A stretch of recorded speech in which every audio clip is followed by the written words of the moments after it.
Hello everyone, hope you all are doing well. So हमने last videos में देखा था कि हीप डेटा स्ट्रक्चर क्या होती है और मैक्स हीपीफाई हम कैसे करते हैं एक हीप को, और बिल्ड हीप कैसे होता है और उसकी स्पेस और टाइम कॉम्प्लेक्सिटी क्या होती है।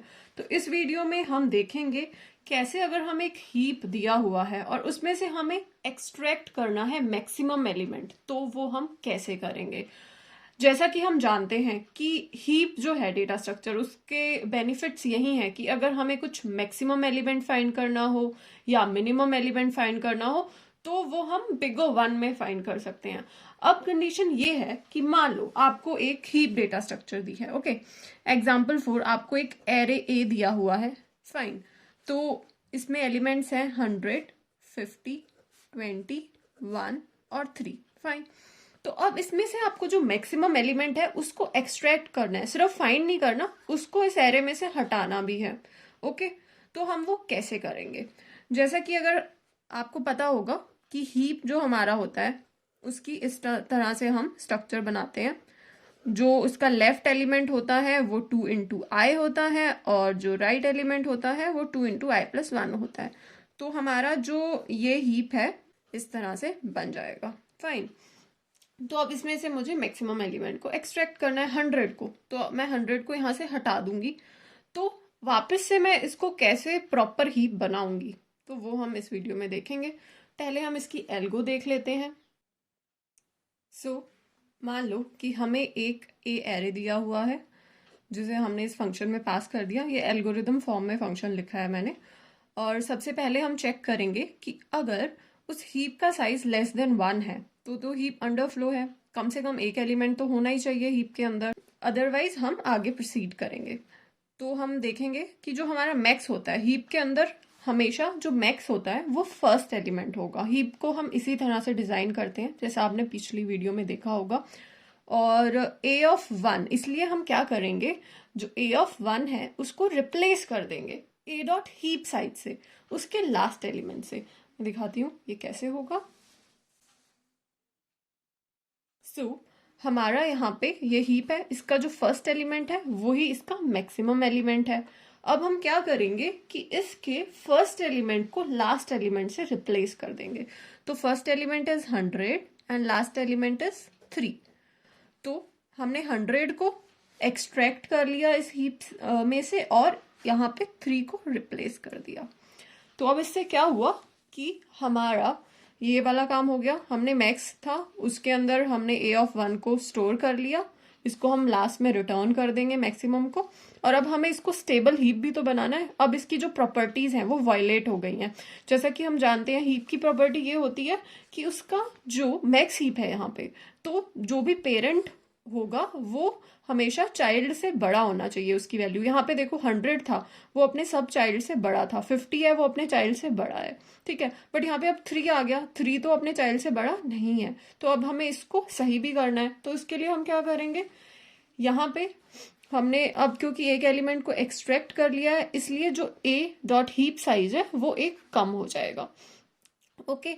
ये हमने फर्स्ट एलिमेंट को लास्ट वाले से रिप्लेस कर ही दिया था 100 को 3 से। अब हम मैक्स हीपीफाई लगाएंगे, ओके। तो मैक्स हीपीफाई की अलग से वीडियो मैंने डाल रखी है, बट आपको इस वीडियो में भी समझ आ जाएगा मैक्स हीपीफाई कैसे काम करता है, ओके। सो अब हम मैक्स हीपीफाई इसलिए कर रहे हैं क्योंकि मैक्स हीपीफाई में क्या होता है कि कोई एक नोड है जो हीप प्रॉपर्टी को वायलेट कर रही है। यहाँ पे 3 है, ओके। वो हीप प्रॉपर्टी को फॉलो नहीं कर रही है, बाकी सब नोड्स हैं वो फॉलो कर रही हैं। तो अब हम उस एलिमेंट को पास कर देते हैं, तो इसलिए हमने यहाँ पे क्या कॉल करते हैं, मैक्स हीपीफाई एल्गोरिदम कॉल करते हैं। तो मैक्स हीपीफाई में हम क्या पास करते हैं, जो तुम्हें एरे है या जो तुम्हारी स्ट्रक्चर है, ओके, उसको तुम्हें सही करना है और ए पास कर देते हैं। और कौन सा एलिमेंट है, कौन सी नोड है जो वायलेट कर रही है हीप प्रॉपर्टी को, फर्स्ट नोड ही कर रही है, तो उसमें हम 1 हमने पास कर दिया। तो फिर इसमें क्या होगा कि हम दोनों चाइल्ड्स को कंपेयर करते हैं पेरेंट से, तो इनमें से हम दोनों में से मैक्सिमम निकालते हैं, ओके। एटलीस्ट तो यहाँ पे 50 मैक्सिमम है, ओके। तो हम इन तीनों में से वैसे मैक्सिमम निकालते हैं क्योंकि जो भी इन तीनों में से मैक्सिमम होगा वो इसका रूट होना चाहिए ना। तो यहाँ पे इन तीनों में से मैक्सिमम क्या है, 50 है, तो 50 इसका रूट होना चाहिए। तो हम इस 3 को और 50 को रिप्लेस कर देंगे। तो क्या होगा, जो ये 3 है ना वो यहाँ पे आ जाएगा एंड जो 50 है वो ऊपर चला जाएगा। सिमिलरली अब सेम हम यहाँ पे ये 3 तो अब निकल ही चुका है और अब हम 3 में भी चेक करेंगे, इनमें से मैक्सिमम 3 ही है, तो ये अपनी सही पोजीशन पे है। ठीक है, तो अब हमारा एक्सट्रैक्ट करने के बाद में जब हमने 100 को एक्सट्रैक्ट कर लिया इस हीप से, तो क्या हीप स्ट्रक्चर बनी। तो हमारा जो हीप है वो कुछ इस तरह से हो गया। 50 आ गया यहाँ पे टॉप पे और 3 आ गया इधर एंड 20 इधर एंड 1। ओके, तो ये हमारा हीप बन गया है। तो अब इसको अगर हम एरे फॉर्म में लिखेंगे तो कैसे लिखेंगे, 50 3 20 एंड 1। ओके, तो स्टार्टिंग में हमारा क्या था, स्टार्टिंग वाला जो हमारा एरे था वो ये था 100 50 20 1 एंड 3। ओके, तो अब जब हमने इसमें से 100 को निकाल लिया तो हमारा ये वाला एरे बन गया। तो इस तरह से हमने एक्सट्रैक्ट कर लिया मैक्सिमम एलिमेंट को। अब अगर आप जानना चाहें कि अब इसकी टाइम कॉम्प्लेक्सिटी क्या होगी इसको एक्सट्रैक्ट करने में, देखो आपको सबसे मैक्सिमम एलिमेंट तो बिग O 1 में ही पता लग गया था, बट अब आपने इसको जब निकाल लिया इस हीप से, तो उसके बाद में क्या हुआ कि आपको इस पे मैक्स हीपीफाई एल्गोरिदम लगानी पड़ी। और वो वाली एल्गोरिदम ये इसके हर एक चाइल्ड से कंपेयर करेगी। ओके, तो इस ट्री फॉर्म में वो कंपेयर कर रही थी। और हम जानते हैं कि जो हमारा हीप है उसकी जो हाइट होती है वो कितनी होती है, log n। n क्या है यहाँ पे, नंबर ऑफ एलिमेंट्स। तो जितने भी इसमें लेवल्स होंगे उतनी बार हमें ये वाली एल्गोरिदम चलानी पड़ेगी। तो यहाँ पे टाइम कॉम्प्लेक्सिटी इसकी होती है बिग O log n।